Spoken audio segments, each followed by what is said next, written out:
Football Weddings, Week 5 College Football Recap, part of the Co-Working It universe. Do me a favor and hit that subscribe button, like all our videos, and shoot us a comment. My first few episodes of this, I've tried to start with like a soapbox-worthy rant about the bigger stories in college football. And as of about 6 o'clock yesterday, I had one right in the chamber. I was getting fascinated with the new teams, the new conferences, the new matchups that were happening. At one point, Wisconsin was up 21-10 on USC at USC. Oklahoma was down 21-10 at Auburn. So those new conference matchups were sure going the home team, the home conference, technically. So I was ready to come in and laugh at these teams that are joining these new conferences and think they're just going to, walk in, stroll in, and hey, we're part of this. We can hang with you guys. No, no, no, no, no, no. You're getting smacked right in the mouth by big boy Big Ten SEC football.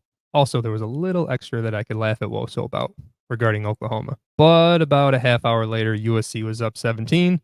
Oklahoma scored 11 points in about 3 minutes, and I jumped off my soapbox. USC finally remembered they actually have some talent at quarterback and don't get stuck in the trenches against Wisconsin. Believe me, that can happen. Oklahoma had a pick six, a bad throw by the Auburn quarterback, but that's what he does every once in a while. So good win, Oklahoma. Good win, but your day is coming. Another instance where I have a little more respect for beat writers around the country, no matter what sport it is, because I know they try to start writing their story as the games happen. They don't just wait for it to end. And I had my Georgia Alabama story written at halftime. I thought it was hilarious to watch Georgia go into Alabama and get beat down, manhandled, 28-0, 30-7 at halftime. This was supposed to be like game of the year type stuff, and it turned into a blowout. I was watching other games. I had no interest in watching it, but as the other games started ending, trying to keep my eye on it, I'm like, all right, 33-15, within shouting distance. Then all of a sudden, that fourth quarter, Georgia just found something. They came all the way back, and it felt like that Bills-Chiefs playoff game from 3 years ago.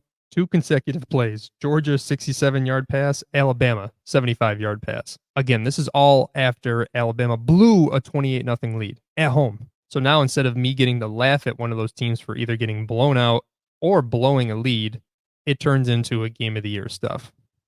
Damn it.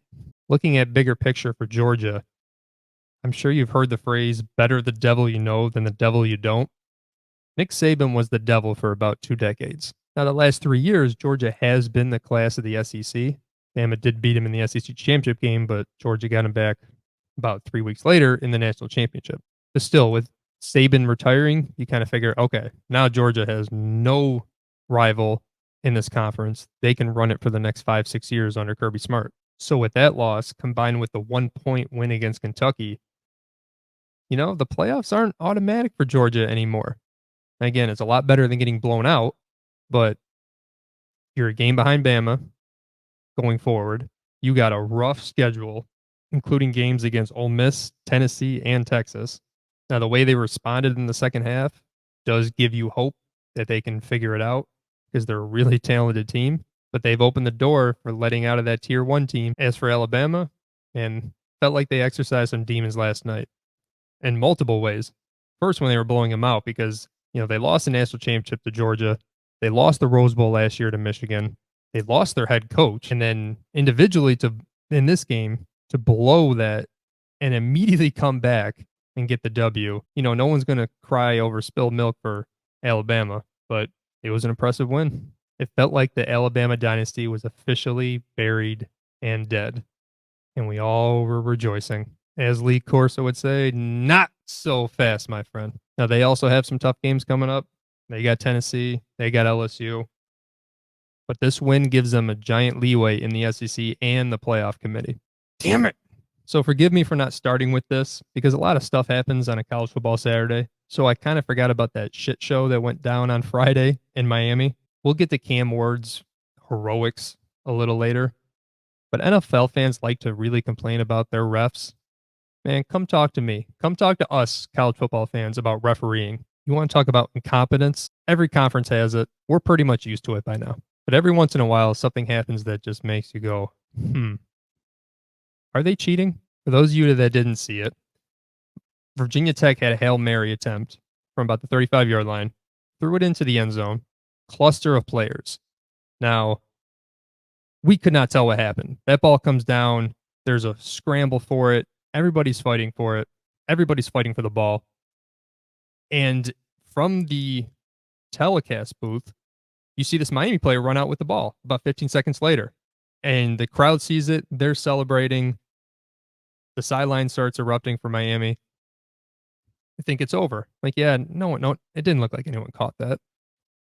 All of a sudden, 15 seconds later after that, referees put up a touchdown signal for Virginia Tech. Like, whoa, whoa, whoa, whoa. So now we go to review.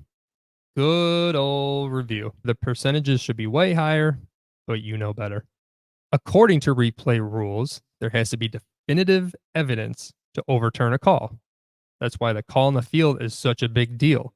The fact that they called that a touchdown means there needs to be clear evidence to overturn that. The replay lasted almost 5 minutes. So we had the play-by-play announcer, we had the main analyst, we had their rules expert all talking us through this. All of them agreed, listen, there just isn't enough evidence to overturn this. You can't make a new call. So the head ref comes out and says, after further review, the ruling on the field has been overturned, incomplete, game over. Miami crowd goes nuts. So here's my opinion on it. I think the Virginia Tech receiver caught the ball, had very loose possession. I know that's a little iffy, but he definitely had it. As he lands on the ground, that's when it just starts to become a little more of a tug and pull. One of my main issues is I don't know how the refs called that a touchdown. If you don't see it right away and you have to talk about it, I guarantee neither of those refs saw the play.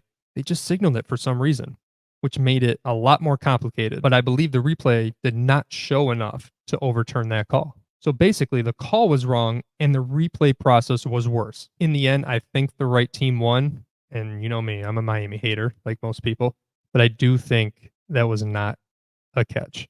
But I'm convinced the refs gave it to Miami because they weren't getting out alive if they kept that a touchdown. All right, let's look at the top 3 Heisman list. Got a new player at the number 3 spot. Going to give it to Jalen Monroe of Alabama. Now, he struggled in that second half, but that first half he put up was unbelievable. In his final stats, 374 passing yards, 2 touchdowns, 117 rushing yards, 2 touchdowns.